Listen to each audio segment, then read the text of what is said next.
hubo ki bubnya. Ki nongilam balasya sospon jongka Kongres kata ikong Ampareen Lyngdoh abat ubak Mohendro Rapsang henen kesngi kila Iehnoh kam kum ki MLA. Kila IT ke shiti Iehnoh kam show Assembly Commissioner but Secretary Andrew Simons. Heneka no pai sngi kila Pyniasoh ela dia syakaseng NPP. UMDC kaseng UDP na Giant Hills Autonomous District Council uba Lang ki lamare na narpo ularong dekot lang bat kini kaseng.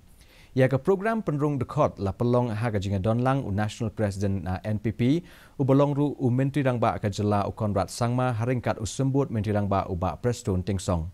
Hakanai kesngi u Unit President ke NPP Hamig Halia u Dr. WR Karlukhi u lapen itu yang ringut ki kertong keseng na Shillong ki banyak aireng hakanai ke election banwan. Dr. Ampareen Lyngdoh ila syajit kum i nonglam ketien jong ke NPP bat inya kun na ke East Shillong constituency kat ba ubak Mohendro Rapsang unya kun na ke West Shillong constituency na keseng NPP.